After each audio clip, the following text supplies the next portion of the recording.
So what is impact? Impact is more focusing on the change at the family level, community, and country.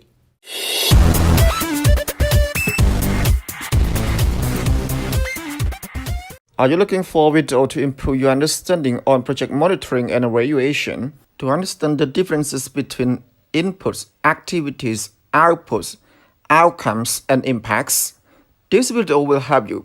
Stay tuned.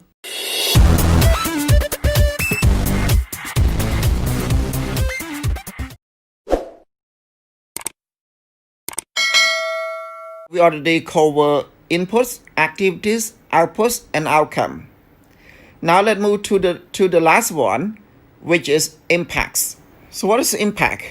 So impact is change beyond the individual level, which we already discussed. So what is beyond individual level? I also have three things for you to consider. One, change at the family level. Two, change at the community. Three, change at the country or global level. Okay, now let's examine one by one. We look at the context of the family first, then we can generate the expected impacts. If we examine the family incomes, there's low incomes in the family. At the same time, each family, they keep borrowing money from the bank or from the neighbors to do something. So then what can be our expected impacts? So the impact is increased household income.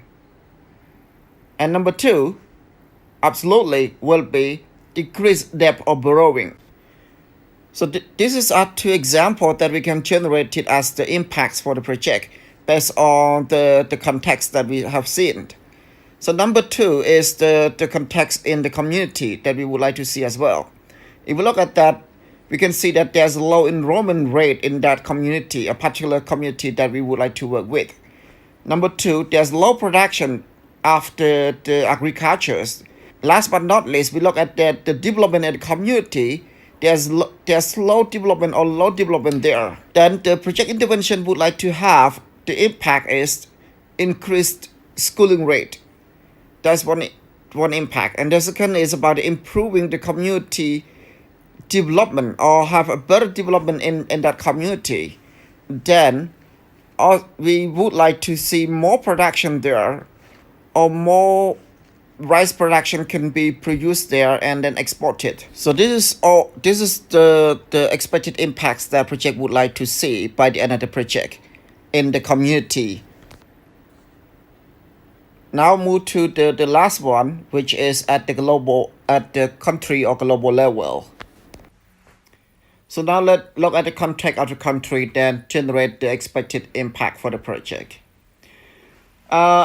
It depends on the nature of the project, but for the agriculture project, I would encourage you to look at poverty rate, look at the food supplies and food exported, the ability of the country to export the rice, and also look at the global well-being indicators. So this kind of thing, that these three things for the agriculture.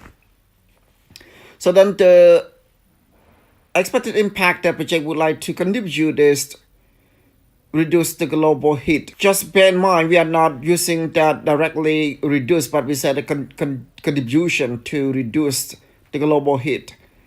And number two, we also contribute to increase the food supply in the country or export it. Last but not least, we would like to contribute to reduce the poverty in the country. So by now we have covered inputs, activities, outputs, outcomes, and impacts. Hope you have better understanding on this. Before we end the lesson, let's recap it. Impact is more focusing on the change at the family level, community, and country. So in the summary, in a project component we have inputs, activities, outputs, outcomes, and impacts. Hope you enjoyed this lesson, and if you have any questions, please drop your question or comment in the comment box below. Don't forget to subscribe to get more video on M&E research and project management. Feel free to let me know if you would like to hear any specific topic. Once again, thanks for watching. Have a good day.